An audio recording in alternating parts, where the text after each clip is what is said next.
thought I really looked cool with a fat gold chain, a Leah sweatsuit. All the girls kept saying, Jeff, you're so cute. yes, that was nice, but I wanted something better. I got sick and tired of silly love letters. They all really wanted to be my girl, saying just how much they'll rock my world. But there you stood, shy as can be. I said, there goes a perfect little lady for me. You were staring at me from across the way, while deep in my heart I wanted to say. Ever wondered how top car brands are preventing accidents in 2025? It's by automated emergency braking, which kicks in before a crash even if you don't react. Driver monitoring systems track drowsiness and distraction and even brake if needed. And soon, cars will talk to each other through V2X communication, avoiding crashes before they even happen. These aren't sci-fi, they are real and they are saving lives. So stay alert, and after an accident, call 305-800-PAIN. We got you covered. What up, everybody? This is Jeff Fox from The Jeff Fox Show. I want to invite you to a real Bahamian party. A great place that you can get the island food that I'm talking about as fish fry right here in beautiful Miami. Come to the backyard. Yeah, that's right. It's east of Miami, the backyard, where you can get that real fried fish, fried conch, grilled conch, any kind of way you want it, they will do it for you.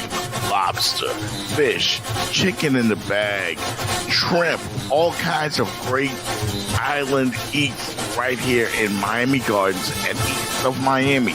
It's the Bahamian thing. Niceness. Pull up on east of Miami.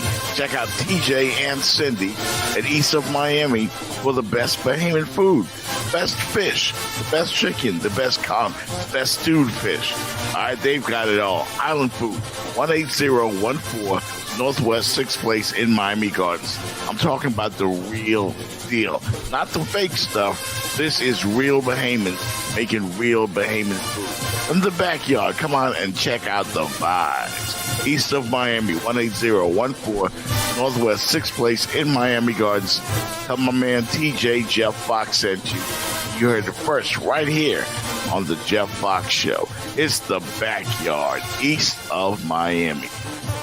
For the best in your auto transport needs, check out Express Auto Recovery in Miami and Fort Lauderdale. Why choose us? We provide nationwide coverage, fast and reliable service, competitive pricing, transport to any freight forwarder or dock of your choice, auction house experience, and we provide excellent customer service. Express Auto Recovery. Call them today. 786-858-0369.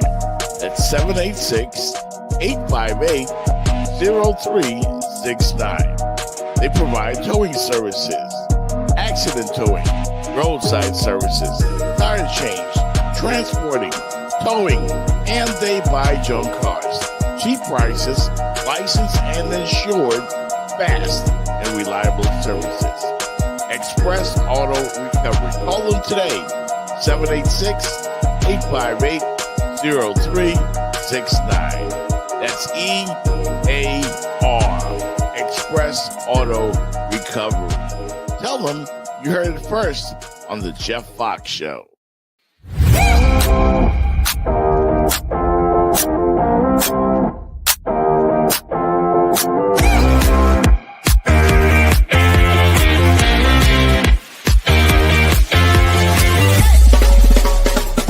The Jeff Fox Show, brought to you by Remix Sports Media.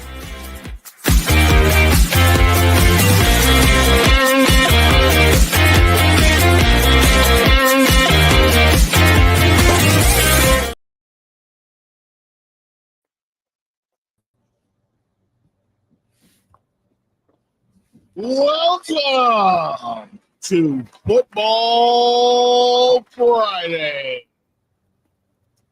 Jeff Fox Show with Miss Jenny Jones with a J. Duh. Nah, it's Jenny J. Jones, so, you know. Duh. Sounds like a law firm. Your name sounds like a law firm. How you doing? I might sue you for your dad jokes today. Dad jokes? Dad jokes. What's the dad joke? Not funny. Oh, you It's a mean nice way of really saying not funny. funny to me? Well, Yeah. What's going on, man? You watch a Packer game last night? I did not. I got to sleep sometime. Yeah. Interesting how But they 2-0. yeah, they look legit amazing with having a game changing player, generational player like Micah Parsons does for a team and their psyche. And they not going to let Jerry Jones live that one down. They were thanking him all through the game. Thank Yeah. you, Jerry. Thank you, Jerry. Thank you. I would thank him too. I mean, Micah Parsons looks rejuvenated.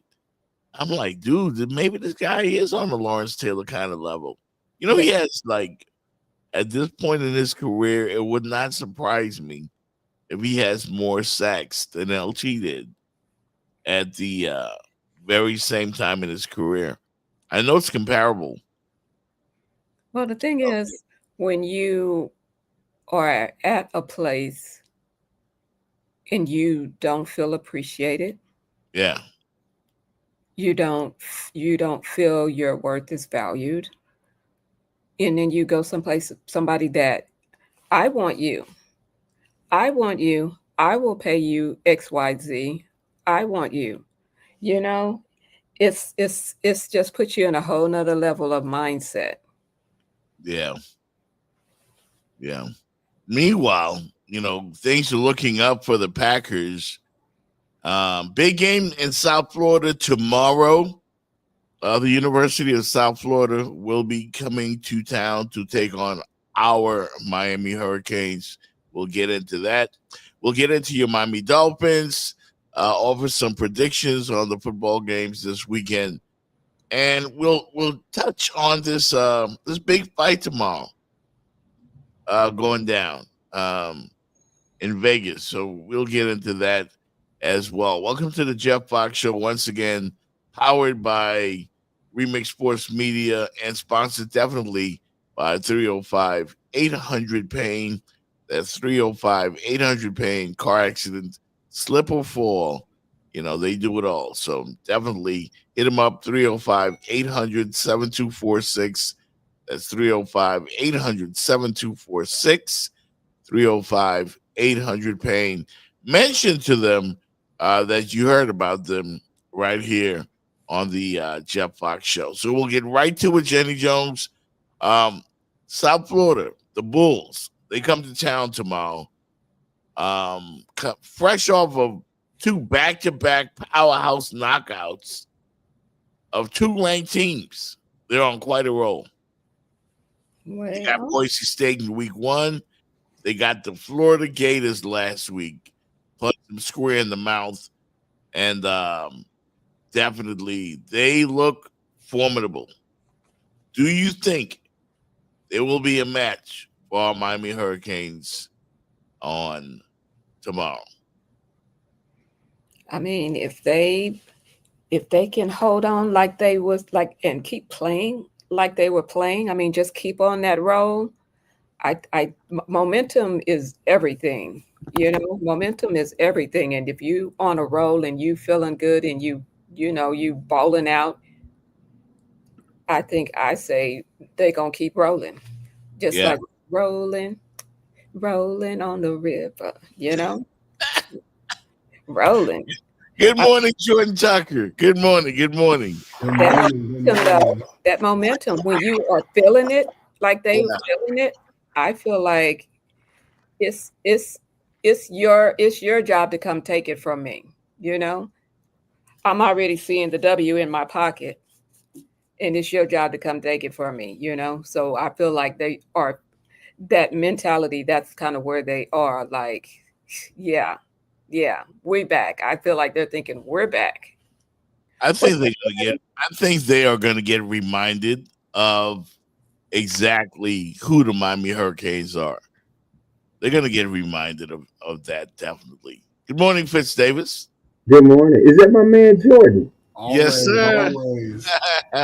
Good morning, Casey. Is that Jenny? Where's your dirty bird?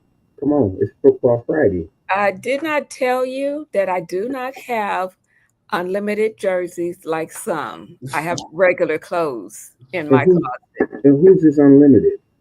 Yours, Jordan, don't be pointing over at the me. kettle, the kettle. What did my Hey. grandma used to say? I've got Oh, two. yeah. I've got 2 North Carolina jerseys. That's it. This cat, That's all I you got, man. traded jerseys probably with people that you played against. You probably got a couple Miami Hurricane jerseys when you railroaded the 600 yards. You took jerseys that day, didn't They were all torn up. I couldn't get a good one. you? Good morning, Jeff. Good morning, sir. Check your sound on your microphone. Yeah, Okay. doesn't as bright as ours. Like you're like, Am I low? no, you're not low. It's but a little. just- It's a little It's muffled. out. It's a little It's muffled. muffled or something. Can I do this? Can I log out and come back on? sure, Let me do absolutely. that. We may not be here. I will be here. I love you too, Fitz. We'll be here. So we were just talking about South Florida coming off of a couple of wins, back-to-back wins over top 25 teams, and looking rather impressive in doing so. Yep, Absolutely. yeah. Absolutely. I Yeah. don't feel. I think their streak is going to run out tomorrow because You have no ye of little faith, Jeff Fox. I don't want to have faith for South Florida. I want them to get smoked. I am a Hurricane fan. I bleed orange and green.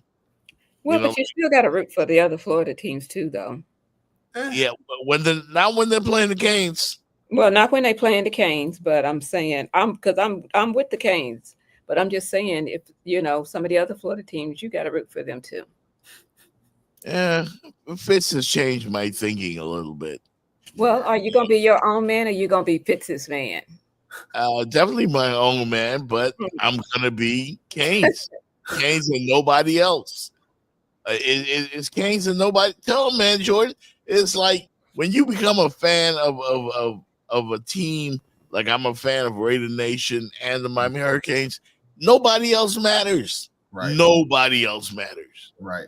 It's Just us. It's true, Well- especially when it's in-state teams. You can't root for the other team at No. all. I You, root you when they hope, not you, hope, you hope they don't even show up off the bus. when they not playing each other. I can root for them.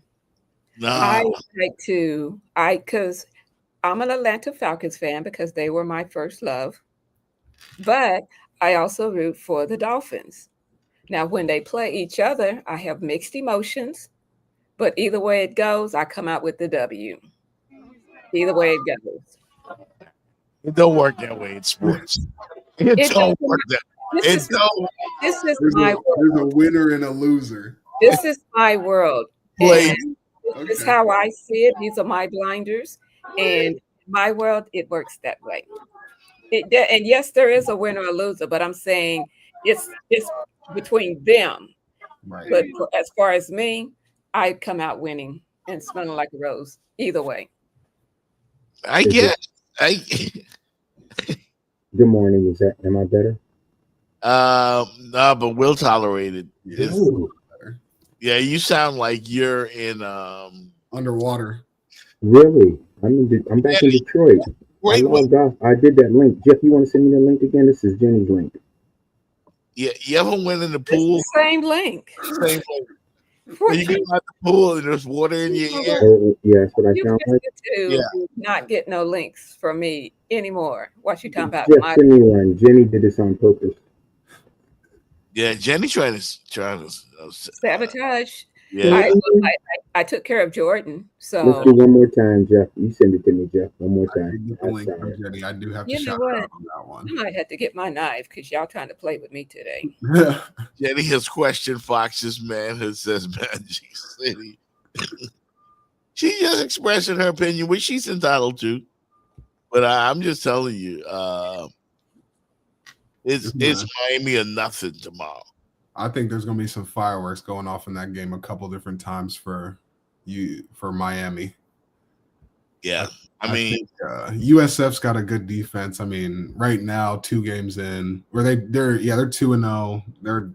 I think they're top 20. Yeah, they're 18 in defense. So that's where you have to beat Miami if you're going to beat them. You got to beat them on defense. You have to stop Carson Beck. Can they stop Carson Beck is the question. yeah, he's been awfully impressive. Yeah. Awfully impressive. Carson Beck, I mean, he's been at the top of his games.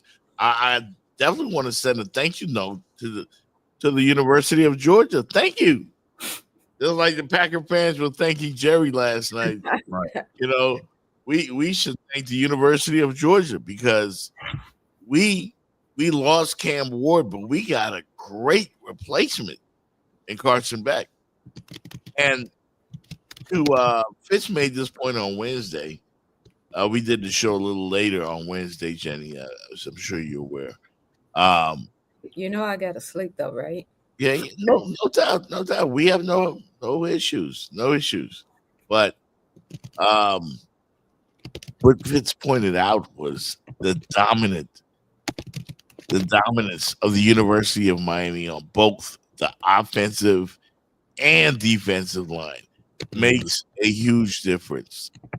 So you come in with all the momentum you want, South Florida. They're about to run into a stone cold defensive line and an offensive line. That's what they're going to have to deal with. Can I chime in? Am I underwater still? Yeah. You're still underwater, but let's see if you can swim. Go ahead. Because I'm I mean, frustrated there. it just sounds like a little kind of muffled or something, but we can hear you. We can hear you well. So go on ahead. Go ahead, buddy. When Jordan's team ran for 600 yards on us that year, that was a pretty solid North Carolina team. The only thing I saw with them, I just thought the defensive line was a little stronger on that side. They could have gone a long way because they had there's 2 really good running backs. They had the quarterback play, they had the line play on the offensive side. I said if that D line could have been like what I'm watching Miami this year, Jordan, you guys could have done some damage. I agree. And I think also Miami's got a crazy secondary. I think I just saw someone enter the transfer portal when I was opening up my phone on Instagram, but I don't know if he's playing or not. Number 15 for Miami's a safety, it looks like. But I see a lot of similarities. I mean, we were averaging. Don't quote me on it, but we were putting up like NCAA numbers on offense. We were breaking records every year in North Carolina, and while our defense was great, and I want to shout out our defense, especially my homeboy, our middle linebacker, he held it down. It just felt like that was the step we needed to take to win 2 or 3 more games. And I think you could see that Miami has that. Their front 7 on both ends is physical, violent, and that's the name of the game, is physical and violent. It's football. So when you bring USF in, I think Florida used to be physical. You haven't seen a physical Florida in a long time. They've been a flashy Florida. When they've been good, they've been flashy. Florida's not known for super being flashy. They're a downhill football team. You think of Tebow, who's running people over with blood dripping down his face and scarlet red all across his jersey. Like, you don't see that out of Florida anymore. So, but you're starting to see that out of Miami. You're starting to see the dogs come back out. And again, I'm glad North Carolina doesn't play them this year. I'm very glad North Carolina doesn't play them this year. I agree with you, Jordan. The Canes are nasty. They're physical. And Mario knew what he had to do when he built his team. There, we have some questions when it comes to game planning and strategic moves during the game. But this team will beat you up. Right. They're physical. Very physical. Exactly what you don't have with the Miami Dolphins, you do have with the Miami Hurricanes. They will break you down. Do you all recall Michigan 2 years ago with that offense to run the ball and the defense? The quarterback rolls about 220 yards a game. JJ, he's with Minnesota right now. He wasn't flashy like Cam Ward. The same thing with Beck. Beck isn't as flashy as Ward, but he's surgical. Yes. He takes what the defense gives him. He hasn't turned the ball over. Cam turned it over a couple times his first couple of games. Again, Cam, different quarterback. I got his jersey, different guy. But Beck is the kind of dude, when you got the pieces in place on the line of scrimmage, both sides, Jeff, Jenny, and you keep the game in front of you, you limit your turnovers, they can be like Michigan. They can just grind you to submission. A lot of times in the second half, that's when it will start showing itself. And again, he's only been with Miami 2 games. He didn't even play in the spring. I think he's at 72% completion right now, Jenny, which is amazing for college football. But I think Miami, taking off my blinders, and I look at all the teams out there, they're put together pretty good, almost like the Packers. Yeah. You watch Green Bay with that line of scrimmage play they got. I was shocked. They're gonna be Green Bay's gonna be a tough out. Yeah. And I think Miami's gonna be a tough out this year. Of course, the Canes. Yeah, I mean, seriously, yeah, we're up there with Texas and Ohio State, right? Yes. I mean, because of the line play, and we definitely have the skill position players as well. We're very deep at running back. You know, according to my good friend Alex Dono, you know, who gives us all our Hurricanes info, they're stacked, and they get some healthy bodies coming in this week. That's why I don't see South Florida having a chance tomorrow. I think they're going to get run out of the stadium. Yeah, seriously. Yeah. The national media, they really, for football, they downplay the ACC a lot.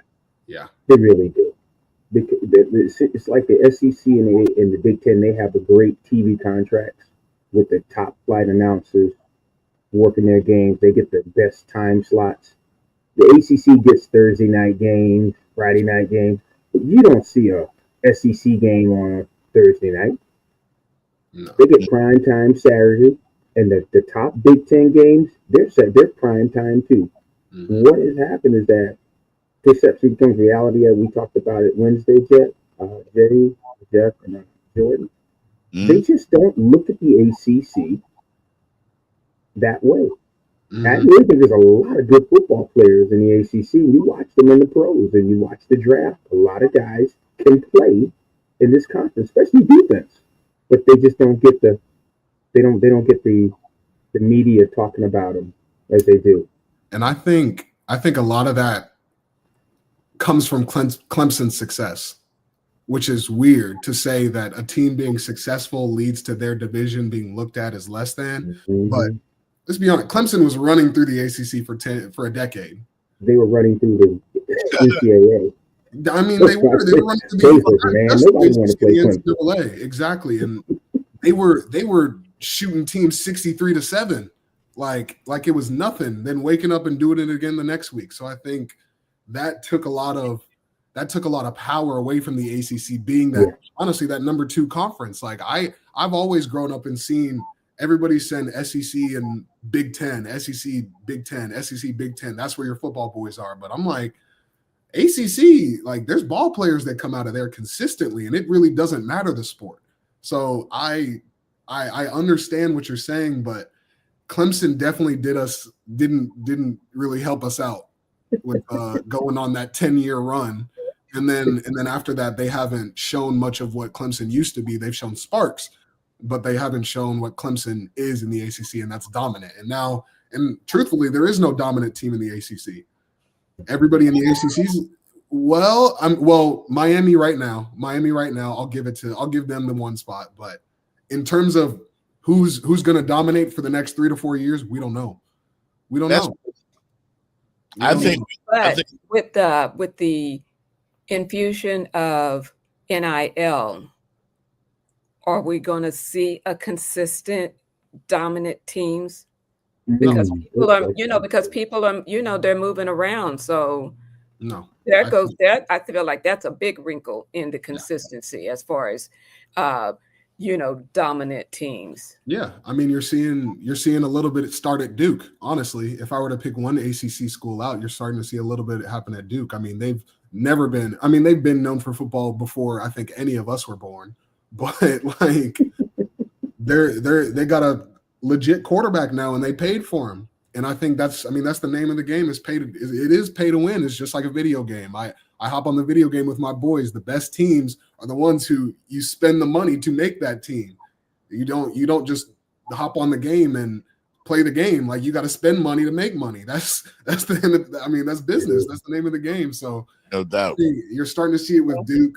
North Carolina, we brought in 60 new people. I'm not sure how we paid out those 60 new people, but I'm sure money was thrown here and there. It's a new game with NIL. These teams aren't going to be dominant. You're not going to see many more Georgias, which we saw in the last little bit of NIL. I think they were lucky to get those 3 to 4 years of just dominance. Now, they worked for it, but they were lucky with NIL. I don't think that's the same story. It definitely changes the playing field. It definitely changes the level of the playing field. I did not realize that Georgia Tech plays Clemson tomorrow. Mm-hmm. That's a big game. It's a huge game. It's a big game in the ACC. I did not realize that game is tomorrow. I thought that Miami and USF was probably one of the marquee games of the weekend. And I'm really, really interested to see how that turns out, because it will set up a game in a couple of weeks. That'll be like a throwback to the old days. Miami, Florida State. Remember when both were top 10 teams? Mm-hmm. And then that would be the biggest game of the weekend. We're getting close. And Jeff, to your point, and I'm going to piggyback on Jordan, even with NIL. That Georgia team a couple of years ago, what they had is kind of what Miami's trying to build to. They had so many NFL players on both sides of the line of scrimmage, on the O-line and D-line. Mm-hmm. The kid that spit, Jalen Carter, Mm-hmm. he was on that team that won that went back-to-back, Jeff. Jordan. And they had a bunch of offensive linemen that have gone pro. Pretty much everybody on that D-line and linebackers from that Georgia team. Yes. That is a team we're going to look back 10, 12 years ago, how they were put together. That's going to be one of the great teams, that Georgia team. We're not talking about them right now, but I think as time passes, that Georgia team, even with the quarterback that was a regular guy, that's one of the great football teams that we're going to see in college football. I know we're not giving them the press, but when you really look back at what Georgia had when they went back-to-back, Jordan, they were stacked. They were tough. I mean, nobody wanted to see them. Like, Bama's Bama, but I don't know if Bama wanted to see him that They much. didn't want that Georgia. That's what I'm saying. Like, and I think the best comparison that I could make right now for Miami would be that Georgia team, just a little bit, just based off of your wide receivers are your weakest link. If that's the case, yeah, we're good. We can tote the ball and we can stop the run. That's how you win a football game. You run the ball and you stop the run. If your wide receivers are your weakest link, there's not much to worry about. You just got to say that one more time for our Miami Dolphins fans. You do what? You got to run the ball and stop the run, which I really thought was going to happen Sunday versus the Colts. I'm sorry, Jeff. That was a tough one. I was watching it at work. Every time I did laps at work on the gym floor. Every time I came back, the score was a little bit bigger. Yeah. We're gonna get to the bad reputation the Miami Dolphins have created for themselves across the NFL. But final thoughts on the USF Canes game. You guys feeling? I mean, I know you're all leaning towards the Canes, but you see a close game. You see South Florida putting up a fight, or do you see a blowout? Just real quick, I think it's tough for any team to walk into another hostile environment and go play like that again. How they played versus Florida, you could have called it perfect. It wasn't perfect, but they won the game, so you could have called it perfect. I think it's extremely tough to do that, not just against a good opponent, but a better opponent, and especially the next week. So my vote's with Miami by a couple touchdowns. Oh, Magic City's going all in. He said 45-17. Yeah. I agree with Magic City. I think Miami's gonna romp tomorrow. I think it's gonna be maybe, and I'm not trying to say that Boise State and Florida should not have been ranked. They were who they were. They were top 25 teams. But Miami is a different ball game. Right. And I think Miami's gonna punch them in the mouth early and often. Can I say, if they do, like what did Michael Irvin say? Put your foot on their neck and break out their heart. Yeah. Yeah, they need to do one of those. That's what they need to do, and just establish that we are here. The Canes are back. That's what they need to do. Just go ahead. Now, I'm taking off my fan hat, looking at it as an analyst. The Canes are going to go as far as Carson Beck takes them. And he looks like a guy that's on a retribution mission for all the things that people said about him last year, calling him a bum, calling him the issue with Georgia. Remember, he was crying after the game at Notre Dame? Jordan knows this better than anyone. When that gorilla is off your back at 800-pound pressure, and then you can just play. I think, what was he, 15 for 15 against, I don't think anybody says, it's hard to hit 15, 16 in a row as a quarterback against anybody. He was throwing down the field, too. And he's doing a check down. Jeff, he is the reason Miami, I put them in a national championship hunt, is Carson Beck. Yeah, he looks he's one of the top 3 quarterbacks in the country right now. They have talked about this guy, but if you look at his career that he played with Georgia, I think he's a 67, 68%. That's great. And now he's got the duo in college football right now. Baby Jesus and the kid Daniel. They're not dropping anything. No. That's just going to make a quarterback even more confident when he knows he can throw it out there. They could beat the brakes off USF. Yeah. And another reason USF should not be too optimistic coming into Miami tomorrow, we find out from Alex Dono from Locked On Canes. The Hurricanes are having some more weapons available this weekend. Good luck. Yeah, big weapons. Jordan Lyle started the Notre Dame game, which tells you he earned that respect from his coaches. Got banged up early in that game, didn't play much against the Fighting Irish, didn't play at all against Bethune-Cookman. So your starting running back is back this week. And, during his absence, Mark Fletcher has looked fantastic and Marty Brown has looked fantastic. And, you also, of course, against Bethune-Cookman, you got playing time as well for Chris Wheatley-Humphrey and Gerard Pringle, who both played well. Pringle scored a 30-yard touchdown. But, you can expect that top 3-headed monster at running back is going to be whole again with Jordan Lyle, who, by the way, scored a 90-yard rushing touchdown against that USF defense a year ago. And JoJo Trader is going to be back at receiver. And I cannot wait to see how big of a part he plays in the offense, because you talk about earning things in the offseason. Again, Mario Cristobal doesn't give out the jersey number 1 by accident. He reserves that jersey number to players who earn it with excellence on the practice field. JoJo Trader. Remember the name. Look for the name tomorrow. JoJo Trader. I heard about him. Alex have told me about him in the off season. I haven't seen him yet, of course, but he returns tomorrow. I see sheer dominance by the Canes, man. I don't think USF is on their level. They might hang around a little bit early, but I think by the end of the first quarter, backups. Yeah. Early second? At least, yeah, we might see the backups at least by halftime. No, so I've been in this situation. They're going to play the first drive of the third quarter if it comes to that. They'll go out there and tell them, all right, let's just get you used to starting another half. Yeah.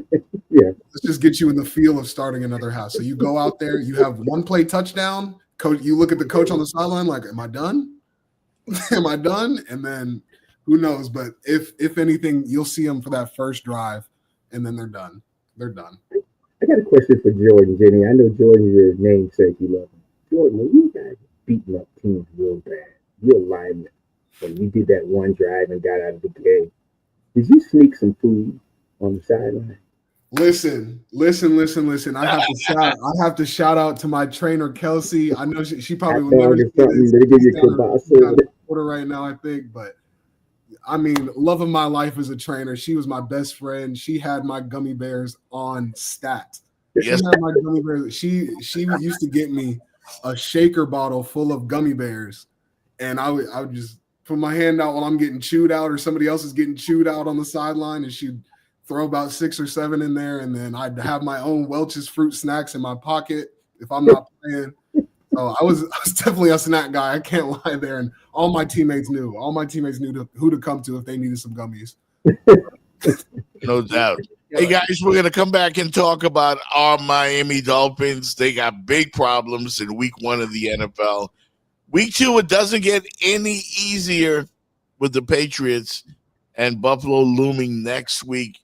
How we fix these Miami Dolphins. We'll take some suggestions from you. Coming up next on the Jeff Fox Show with Jenny Jones, Fitz Davis, and Jordan Tucker. We'll be right back. Did somebody just hit you and ran off? Here's what to do after a hit and run accident. First off, don't chase them. Stay calm and call 911. Second, take photos of everything. Your car, the damages, the scene, and look for cameras and bystanders nearby. Third, see a doctor within 14 days. Even if you feel fine, most injuries don't show up after a hit and run. It typically takes a couple of weeks. So this can really cost you if you don't take care of it right now. And most importantly, call 305-800-PAIN. We'll walk you through what to do next and to help you get the care and compensation that you need after this accident. Even when the other driver runs, you're not alone. We're here for you. Ever wondered how top car brands are preventing accidents in 2025? It's by automated emergency braking, which kicks in before a crash even if you don't react. Driver monitoring systems track drowsiness and distraction and even brake if needed. And soon, cars will talk to each other through V2X communication, avoiding crashes before they even happen. These aren't sci-fi, they are real and they are saving lives. So stay alert, and after an accident, call 305-800-PAIN. We got you covered. What up, everybody? This is Jeff Fox from the Jeff Fox Show. I want to invite you to a real Bahamian party. A great place that you can get the island food that I'm talking about as fish fry right here in beautiful Miami. Come to the backyard. Yeah, that's right. It's east of Miami, the backyard, where you can get that real fried fish, fried conch, grilled conch, any kind of way you want it, they will do it for you. Lobster, fish, chicken in the bag, shrimp, all kinds of great island eats right here in Miami Gardens and east of Miami. It's the Bahamian thing. Niceness. Pull up on East of Miami. Check out TJ and Cindy at East of Miami for the best Bahamian food. Best fish, the best chicken, the best conch, the best stewed fish. All right, they've got it all. Island food, 18014 Northwest 6th Place in Miami Gardens. I'm talking about the real deal, not the fake stuff. This is real Bahamians making real Bahamian food. In the backyard, come on and check out the vibes. East of Miami, 18014 Northwest 6th Place in Miami Gardens. Tell my man TJ Jeff Fox sent you. You heard it first right here on the Jeff Fox Show. It's the backyard, east of Miami. Now that you've had time to think about it, do you stand by what you said, or is there anything you would like to modify? Well, saying what? I don't know what you're referring to. From your standpoint, why is it that when you do have turnovers, they happen in bunches? I thought that was a wild comment. That I turned the ball over in bunches. That's crazy. It just so happened that's what happened today. You were questioning why you were being asked that question. I don't think I questioned it. I thought I said it was crazy. Okay. Yeah. So I think that's two different things with questioning it. But it's not like I look to go out there and throw interceptions, you know? It's not like we look to go and turn the ball over or, fail on a certain play. There is no more guarantee that your season's cooked than the players only meeting. I mean, you're cooked. Oh, it's happening. It's over. When I was approached, they come up, hey, I think we should have a players only meeting. I don't. What do you want to say? Say it to me right now. I'll say it to everybody else. Why are we having a players only meeting? And then I think the point of the players only meeting is so people can leak out who talked and what they said during the meeting. I think that's the only point of it. I haven't really been a part of many of them that led to anything other than more finger pointing and people getting fired at the end of the year. Oh boy. That's what they're saying around the country about your Miami Dolphins, South Florida. Like the lackluster performance last week. Nobody is giving this team any chance of turning things around. Everybody's calling for Mike McDaniels, head Chris Greer. They're saying this team is cooked around the country. But you know what? If they beat the Patriots on Sunday at home, they could turn things around. Are you at least a little bit optimistic, Jordan? You've been in that locker room. You know what it's like when you're going through a tough time. Any sort of optimism regarding the Miami Dolphins? I've got some optimism, but that's tough to hear from your leader. Honestly, that'd be tough to hear as an offensive lineman. It just feels like there's no accountability, and that's what I've been seeing all on social media. Is just people are questioning the accountability of Tua because the turnovers were coming in bunches. It's not a crazy question. You have multiple turnovers. That's a bunch. I just looked up the definition of a bunch, so I didn't sound wrong. Webster. All right, Webster. Hey, Carolina graduate here. I just had to research it so I could figure out what a bunch is before I go off on Tua, because this is unacceptable. You just got to take accountability. If they say you were turning it over in bunches, say you're right. We'll watch the film. We'll dial it back, see if we need to hand the ball off more, or if we need to set up some quick stop plays a little bit more, just less down the field, play action to where the D-line can get to you or the defense can read your eyes, and we'll move forward from that. I'm not a quarterback, and that just came off the top of my head. I'm sure that would have been more accepted than what he said, and I understand the wanting to snap back at the media because the media doesn't play the game at the end of the day. He's the one that's out there. But you're also the face of your organization. You are the face of your organization. You determine how far the Dolphins go. And I live in Boston right now. No one is worried about the Dolphins. Can I say not worried? Wow. They're not. They're saying we're going to go down to Miami. We're going to get a dub. We had a tough game versus the Raiders, but they don't even see Miami as the same caliber. They think, okay, we'll go down and handle Miami, start the season 1-1. But we're not on the same caliber. Even a non-Brady led team, they're still above us. We're at the bottom of the AFC East. We're at the bottom. Yeah. Even the Jets are looking good. And even if we do beat the Patriots, I'm not saying we're back. I'm not saying we figured it out.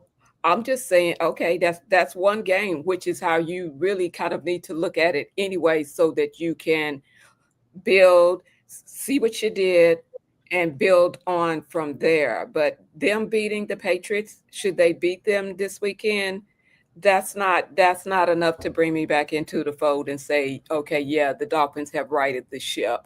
We're down here. The Patriots are up here. Patriots lost last week, just like the Dolphins did. But did they stink it up like we did? Jeff, we're listening to a voice of reason. Jenny Jones. We did not show up. It was like we were all sitting on the sidelines and the shell of our bodies was out on the field. Somebody was playing, but it wasn't us. Voice of reason. Jenny Jones. Jenny, Jeff, I want to piggyback on Jenny because she is the voice of reason amongst us four. And a lady shall lead them. Listen to their schedule. Let's just say, Jeff, they beat New England. let's hear from the panel. The next game is at Buffalo. W or L? L. Okay. Then they're home against the Jets. LL. I'm Okay. That's a Okay, big. so that makes them 1-3, right? So then they go away to Carolina. They win. They do 2-3. Okay, now they got the Chargers. That's a loss. Then they go away to the Browns. The Dolphins play the Chargers tough. They always do. That's not always. Well, we would play the Patriots tough because we would at least split the season with them. Split the games. That Chargers defense and offense looks elite too. That's we'll Jim Harbaugh team. Talk to me on Monday when the Raiders whoop that ass. Oh, there you go. The Raiders will open a can of whoop ass on the Chargers. I guarantee it. If we I'd don't love beat to see the it. Chargers, So what happens if they don't? beat the Chargers this Sunday, I'm gonna send each one of you $1. Man, I can't deal with a dog. I can't buy a stamp. That's why we're trying to take your man card because we ain't no punks. Listen. I'm 26. I'm 26. I'll take it Arizona on the house. Okay. I'll take it. I'll take it Arizona. Y'all complaining. I heard dollar. I thought Arizona immediately. It costs them more than to send it to us. Hey, about the Dolphins, I'm gonna finish this up. Their bye week is week 12, and after they play the Chargers October 12th, they go Cleveland, Atlanta, Baltimore, Buffalo, Washington. Then they get their bye week. We're looking at a 4-18, 4-7. Yeah. At that time, that could be the time they make the move. Their move is right before Thanksgiving. Is their bye week. They don't play again until November 30th. Jeff, if it does happen to McDaniel, I'm saying it right now on the show. I got Jordan and Jenny. It's going to happen that week, the bye week. So you fully expect for Mike McDaniel and Chris Greer either to both get fired or one of them. McDaniel first. Yeah. I'm looking at the schedule. Jordan, I don't see them. Let's see, that's one. Count the games: 1, 2, 3, 4, 5, 6, 7, 8, 9, 10, 11. That's 11 games. They look like a 4-17 going to the bye. I mean, that's. I'm going to give them the Atlanta win. I'll give them the New England win. Excuse me. I'll give them Cleveland. I'll give them possibly Cleveland. So that's only 3. They're looking like a 3-18, 4-17, Jeff. Fitzy, I'm are sorry, you going Jenny. against my Falcons? Excuse me, sir. Are you going against my Falcons? You need And to that change. game is on the road too, Jordan. You know what, Jenny? You're right. That's a road game. It's in Atlanta. It was not really good on the road. Oh shit! And we got pennies. We've been looking good. I just know like a lot of people from Miami people look for any reason to go to Atlanta. Oh, And there absolutely. were some crazy parties that weekend in Atlanta. They love to party Right. in Atlanta. So all After that Atlanta game, after that party, this is the hangover. Baltimore, Buffalo, Washington. 3 weeks in a row. That See, yeah, it's tough to define a season off of the first game, if anything, but one game. But I mean, they had to show up versus the Colts. They had to. You see Tyreek Hill on the sideline, and I told y'all last week, week 3, he's gone. He's gone. Y'all got 2 more weeks with Tyreek, maybe. I know. Jeff, did you hear those last 3 games, Jimmy, before the bye? Baltimore, that's Lamar Jackson coming back home. Buffalo, with the guy that might be running for MVP again, Josh Allen is coming. And then the next week, they're going to have Jaden Daniels. Look at 3 quarterbacks in a row they're going to see before the bye.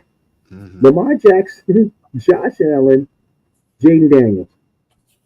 And week 12 it's not a super late bye. It's not a super Yeah, late they got like a late bye, then they play 6 more games. So they'll have 11 games in at the bye. I look at them 4-7 tops.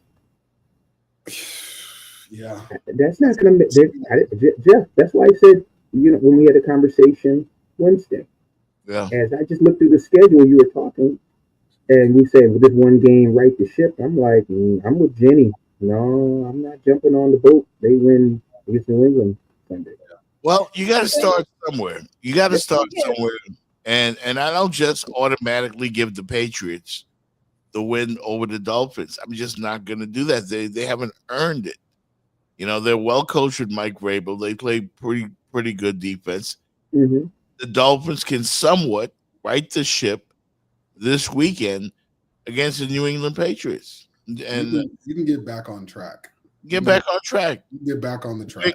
Well, but yeah, get back on track just so you can get back off the track because he just read you the schedule of who's coming. I'm giving them the New England win. Unless we're going to have one of those miraculous Miami miracles to come along in some of those games. The ship is the future. The ship, the view from the bow is looking sad. That's what I'm saying. And it's not so much that I'm trying to down them for one game, but when you look at the schedule, sounds like it.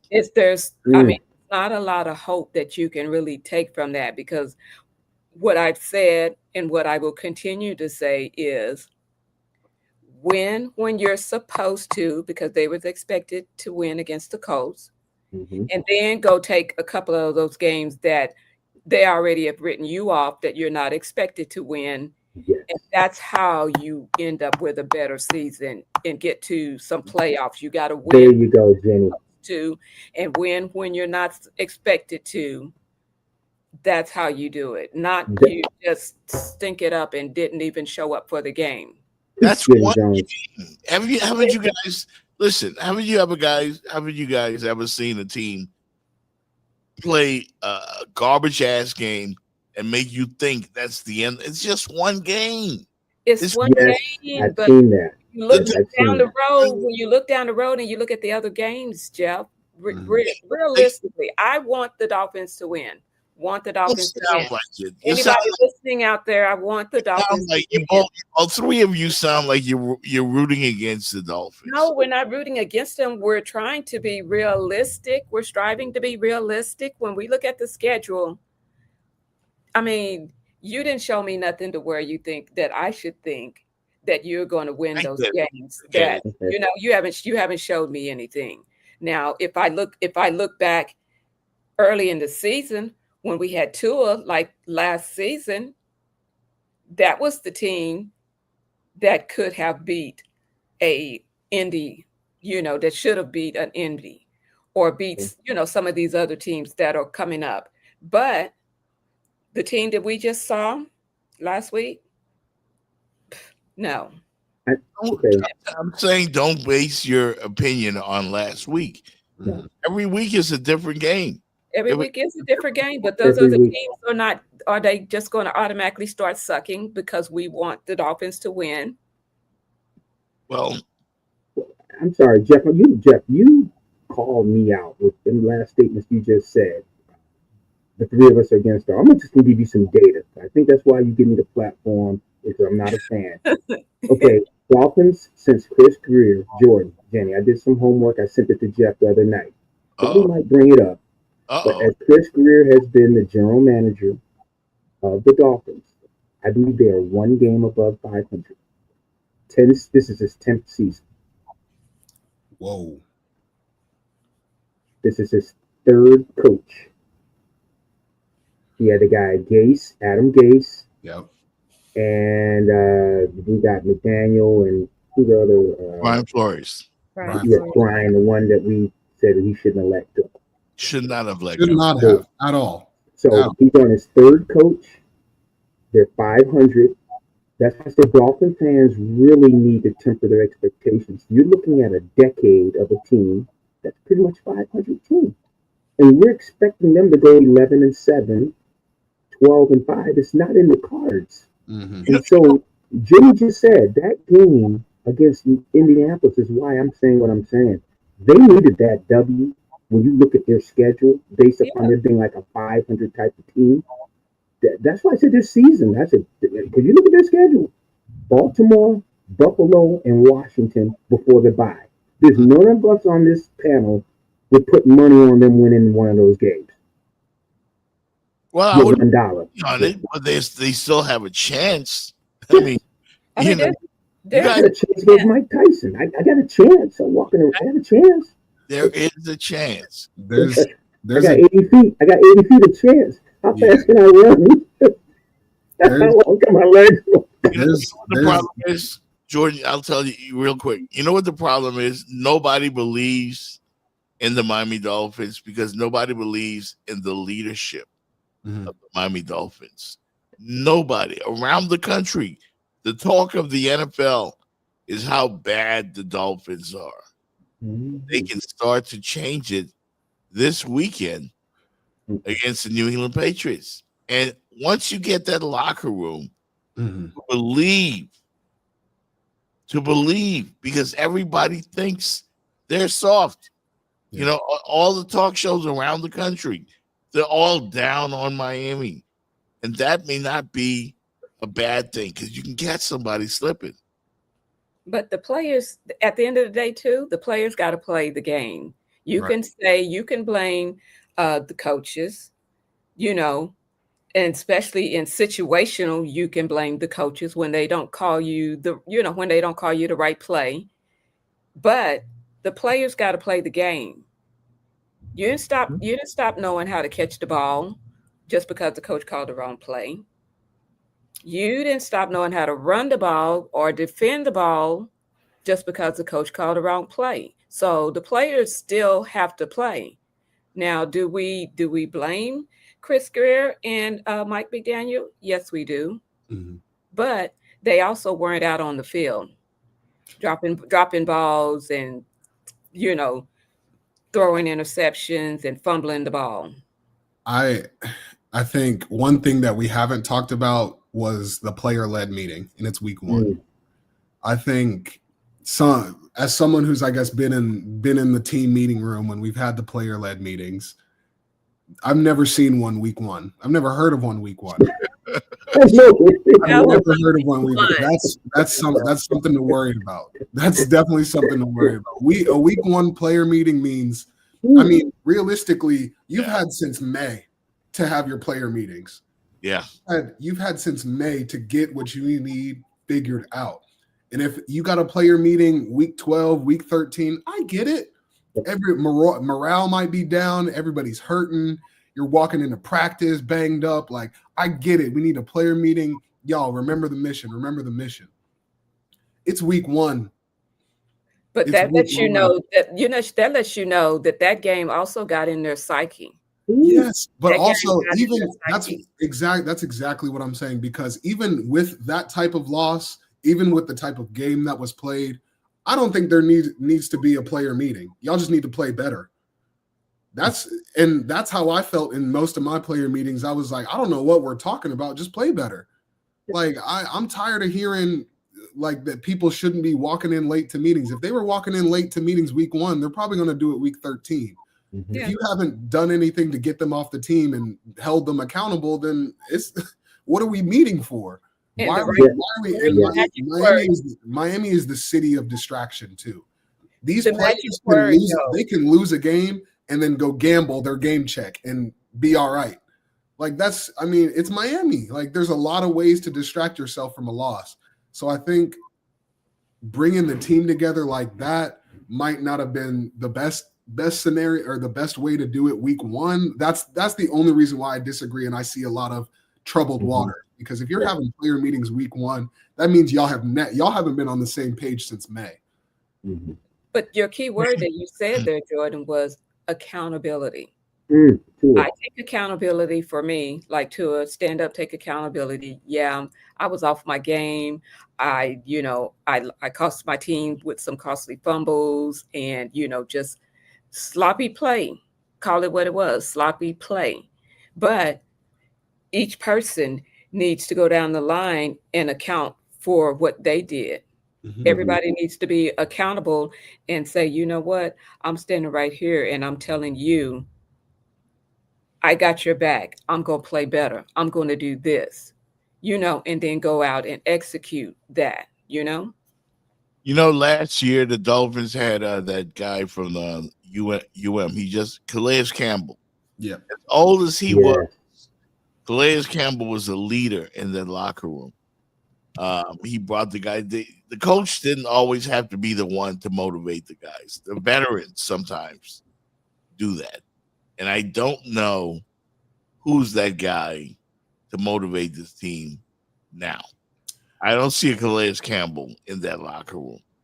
I think I don't see it. Yeah, your biggest and baddest dog is on defense right now, Minka Fitzpatrick. He just got there. He just got back. Yeah. He just got back. He was on Pittsburgh the last few years. He just got back. Yeah, just got back. Just got back. They know But he's got the ability to walk in and demand that presence of, all right, this is how we're gonna work. This is how I work, so this is how we're gonna work. And I hung around him a little bit, but he was quiet, a little bit more reserved. So I don't know if he had that same ability to speak out as Calais Campbell. We all know Calais. I mean, he was a Walter Payton Man of the Year, I'm pretty sure, or at least a candidate. So he's out there. He's out in front of multiple people. He's able to lead. Not to say that Minka's not a leader, but where is that voice? Where is that voice? Who has that voice in the locker room? You could go down the roster and everybody would have a question mark on right next to him. I sounded the alarm, Jeff and Jimmy, after that first game. It sounded like we were being just hyperbolic. But all losses are not equal. Right. They're not. That game, that was their roster was better than the Indianapolis Colts roster. It's how they lost, Jeff. It wasn't 41-40 like the Buffalo, Baltimore, just wild.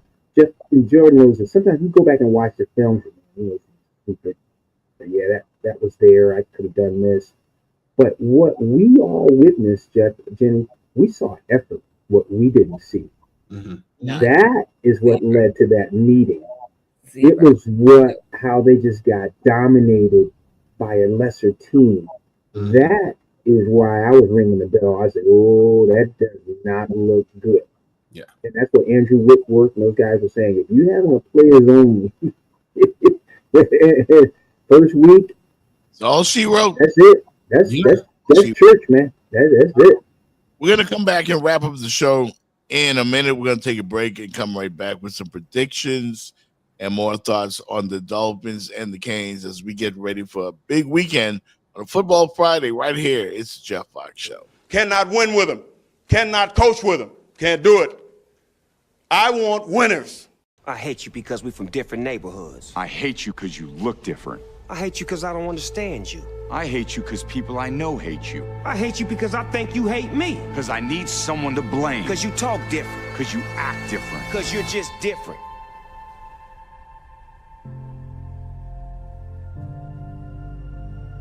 Man, I hate that things are so bad that we have to do a commercial about it. Me too. Hey, we got some other stuff we got to get into. We got to pay some bills. Speaking of which, if you want to advertise on the Jeff Fox Show, make sure you hit us up at remixsportsmedia@gmail.com. That's remixsportsmedia@gmail.com. If you want to advertise, love your spot, we can do that for you on the Jeff Fox Show. We got some interesting things to talk about on the other side, so don't go nowhere. You're watching the Jeff Fox Show with Jenny Jones.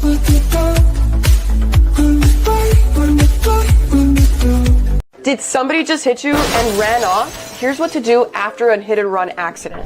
First off, don't chase them. Stay calm and call 911. Second, take photos of everything. Your car, the damages, the scene, and look for cameras and bystanders nearby. Third, see a doctor within 14 days. Even if you feel fine, most injuries don't show up after a hit and run. It typically takes a couple of weeks. So this can really cost you if you don't take care of it right now. And most importantly, call 305-800-PAIN. We'll walk you through what to do next and to help you get the care and compensation that you need after this accident. Even when the other driver runs, you're not alone. We're here for you. Can we talk about a team that might be ass? Do you mean the Miami Dolphins? Yeah. I think with Mike McDaniel, not only as an offensive coordinator, but as a head coach, like snark don't mix with losing. His snarky, funny, sarcastic vibe only works when you're winning. Like, hey, we're catching up with Coach Mike McDaniel. And he's like running to the locker room and the sideline reporter's like, there he is. Look at him being all silly. That Mike McDaniel vibe only works, I think, when you're winning. Because when you aren't winning, his whole vibe just comes across as apathetic. I also know that he's very, very much like most quarterbacks, to be honest. He sounds like that pageant girl when Mario Lopez asked her a question. Everywhere, like such as, and I don't know. That's not how a head coach talks to the press. It's a really weird comment, really weird soundbite. There's almost a vibe like he knows the inevitable reality, and he's probably going to be the first coach fired this year. It seems that way if they don't turn it around. Yep. I mean, that's what everybody's saying. Yeah. Everybody's saying it's over. Cue up to Johnny Mathis and Denise Williams. Yes, it's over. Call it a day. Sorry that it had to end this way. We said it Wednesday, Jenny. You weren't here. Perception, Jordan. Perception becomes reality. Mm-hmm. Yeah. People say you're soft, or they don't think you're serious. Enough people say it. People say, "Well, she's not a serious person." Everybody thinks they can beat up the Miami Dolphins. Yeah. Yeah.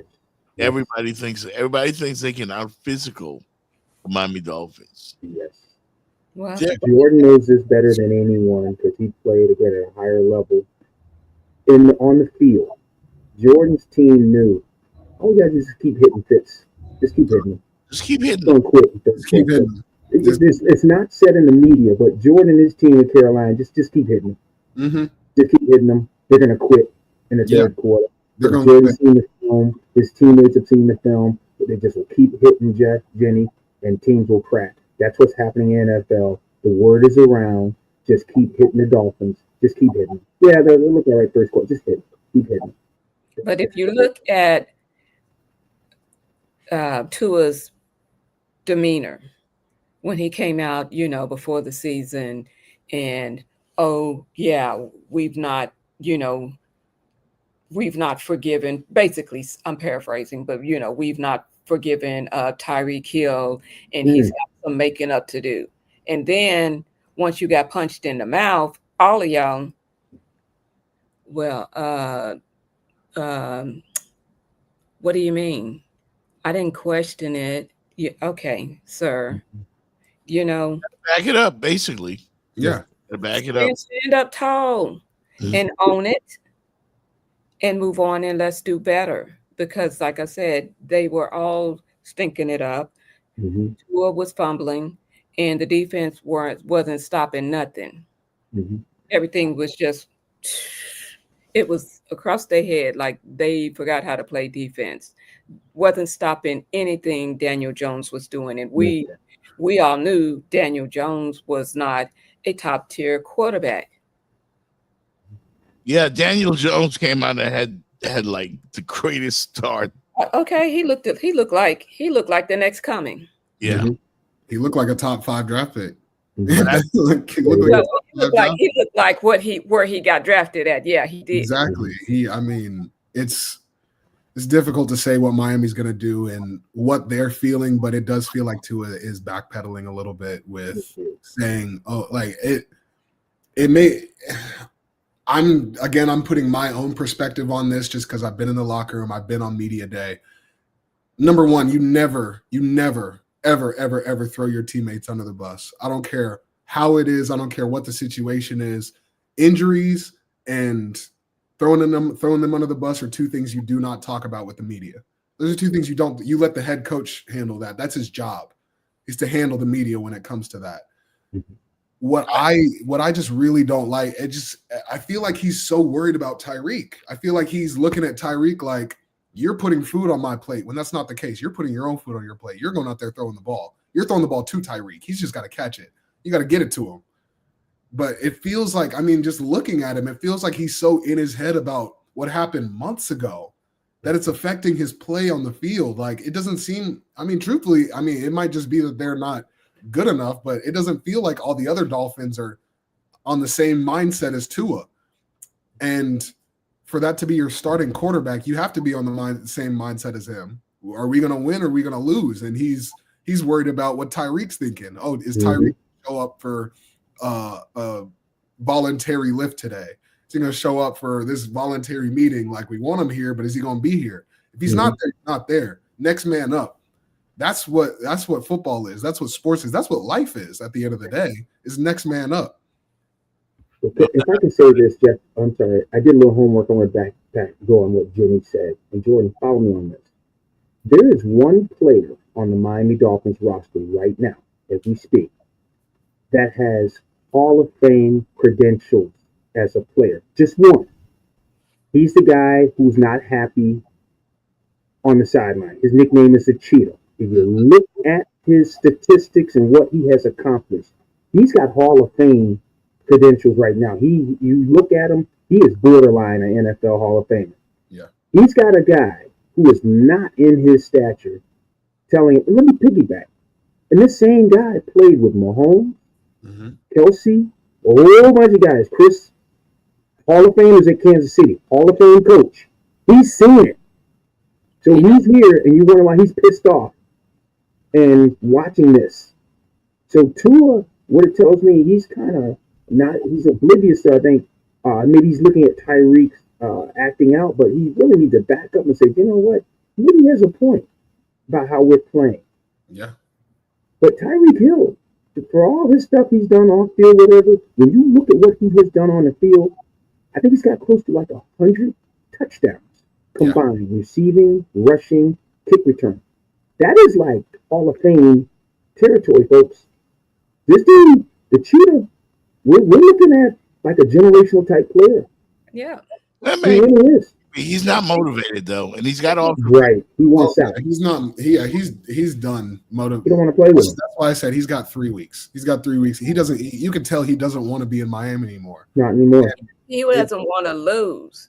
He doesn't want to lose. When you come from a path that you were always winning, you may have lost a game or two, but you were always winning. Because what the Kansas City Chiefs have consistently been, the number one? 7-8 years in a row, they've won that conference, the division.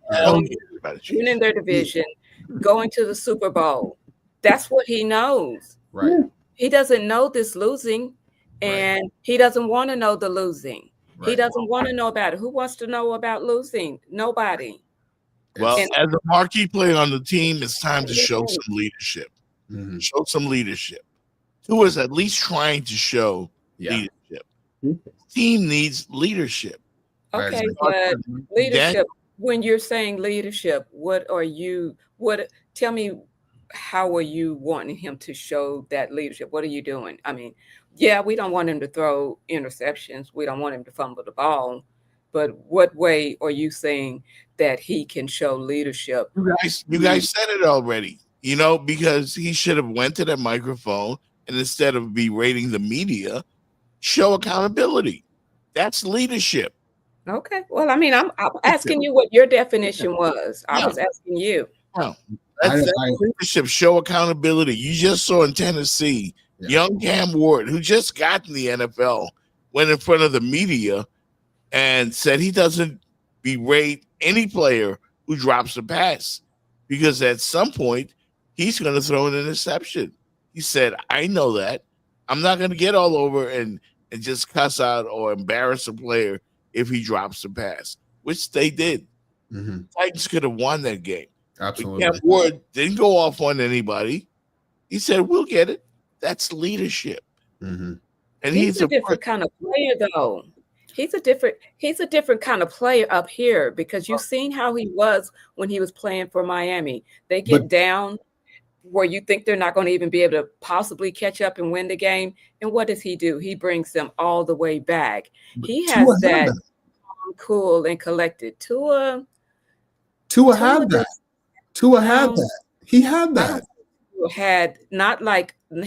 He wasn't even on a Cam Ward level. Tua's good. I know Tua is good, but Tua can't stay healthy.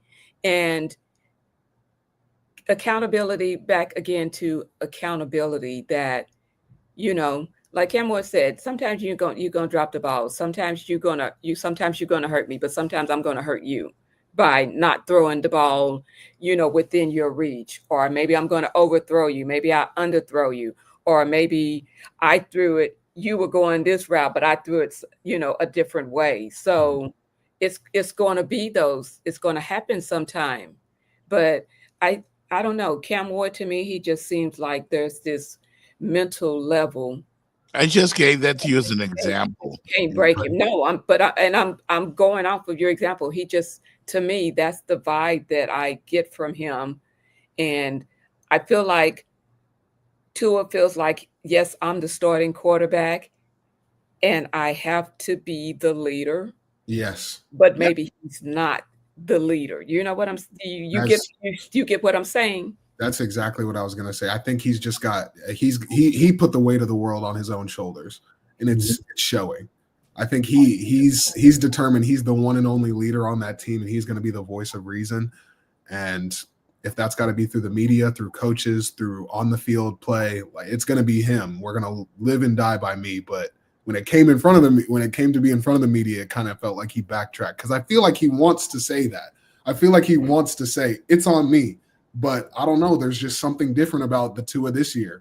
Because I was just going to say, yeah, you look at the Tua from 2 years ago before he got the tattoo and the haircut. I don't know. I think he's talking. Yeah. He's talking. We're looking at a different Tua. Jordan, Jimmy, can we bring this back to what those gentlemen were talking about with Mike McDaniel coaching, how he looks and it works when it wins? I just read the game just happened with the Jets. Aaron Glenn fired. He just cut the punt returner that fumbled the punt. He says, we can't have that. We worked too hard to win. We lost that close game. It flipped the game. Right there.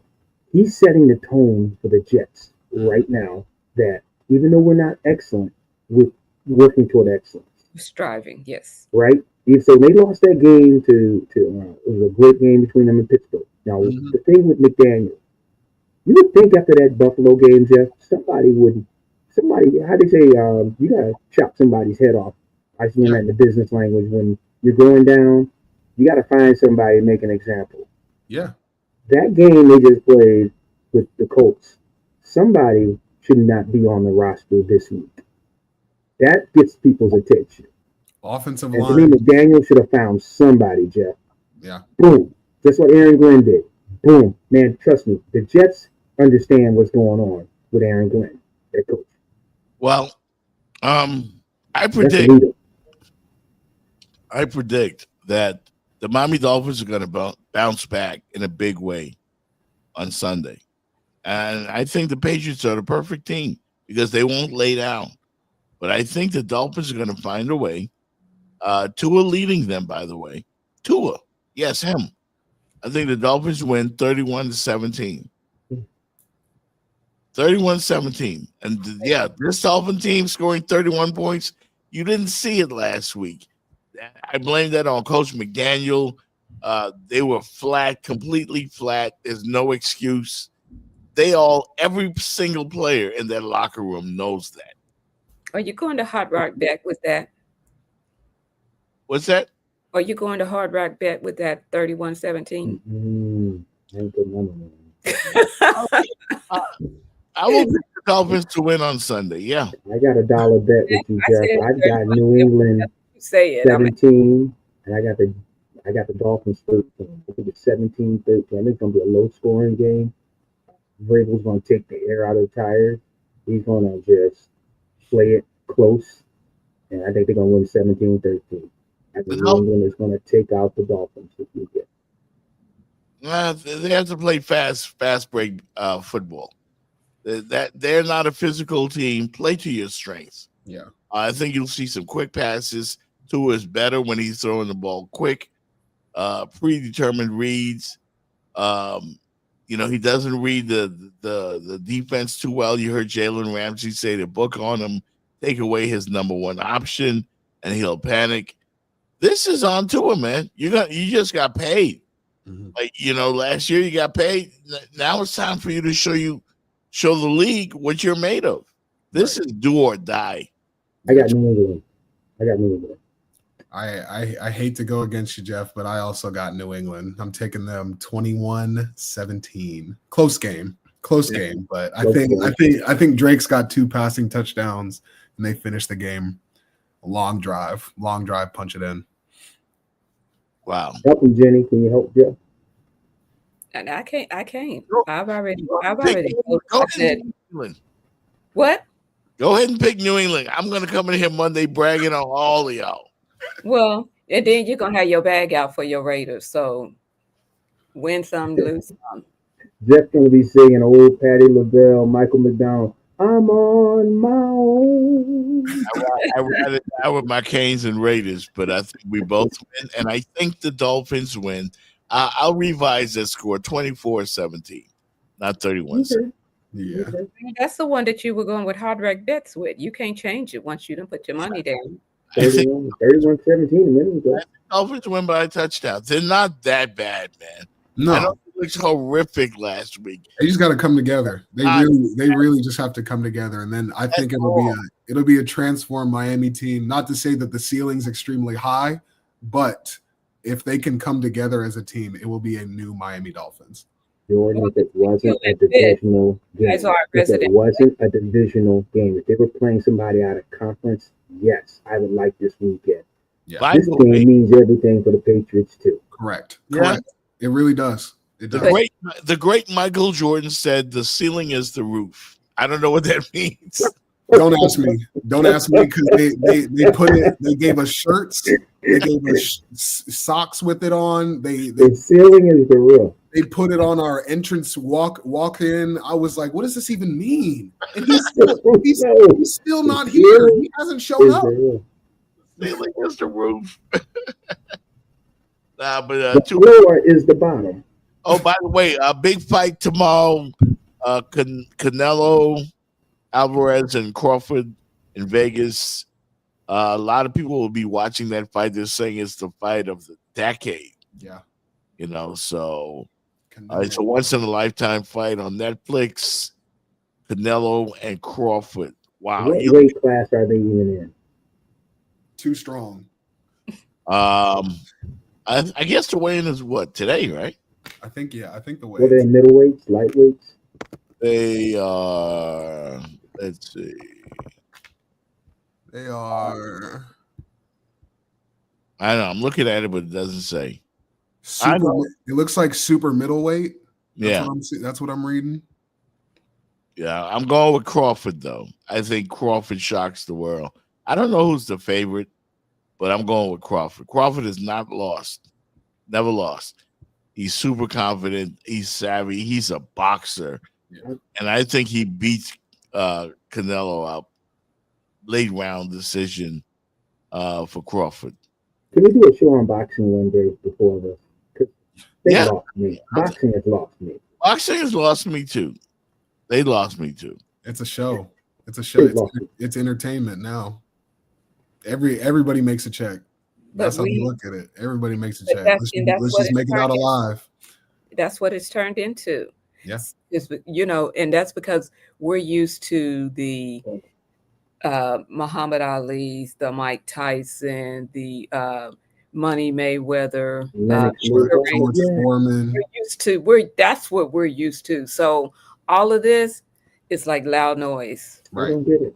We used to follow them from the Olympics to the pros. Right. And we knew them, weight class. We knew them. I don't know these guys. I grew up loving boxing. I love to do a show on this, Jeff. I love to do this. Yeah. So, well, we got our picks in. We'll see about it on Monday. We all got Miami, right? We all got Miami running over South Florida. Miami over USF. Not even close. And we've got 3-1 against the Dolphins. Yeah. Quick prediction. Does Florida bounce back against LSU or no? No.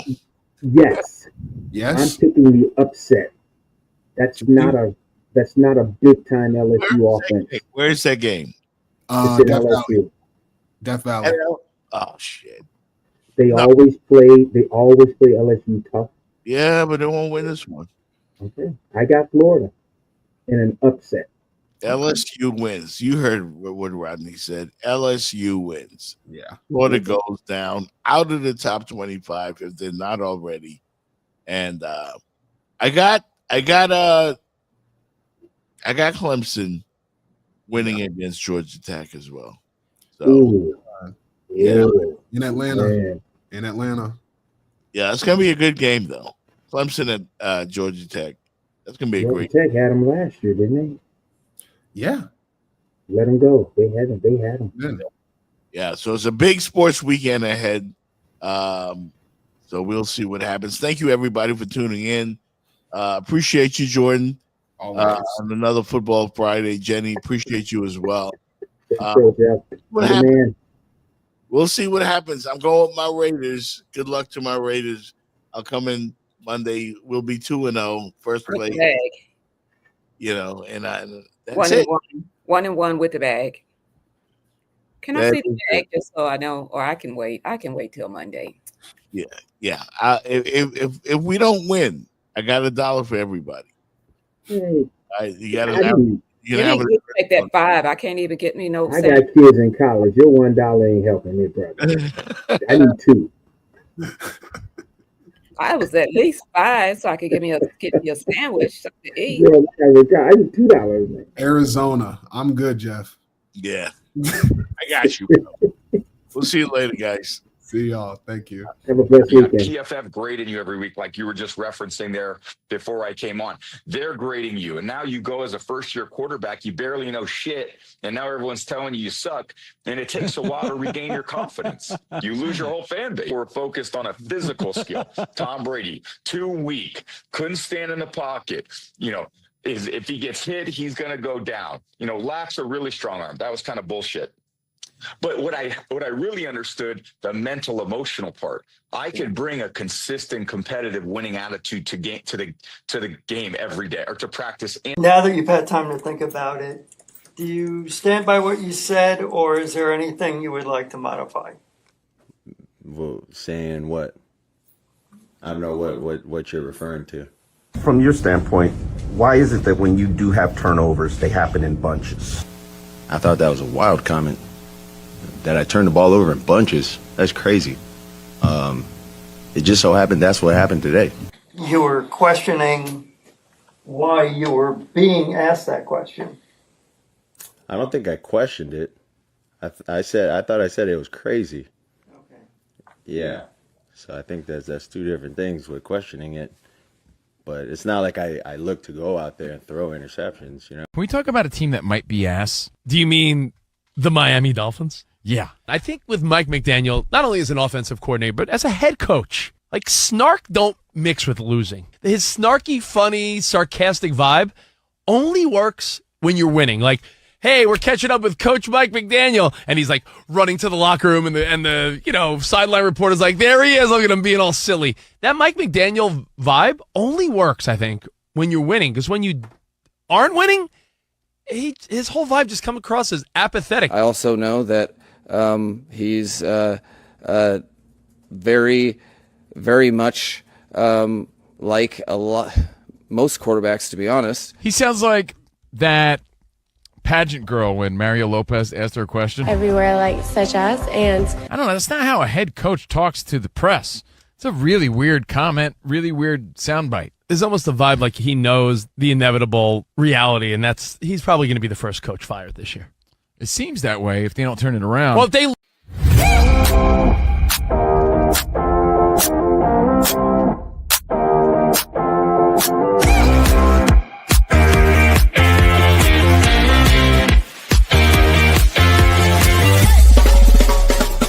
The Jeff Fox Show, brought to you by Remix Sports Media.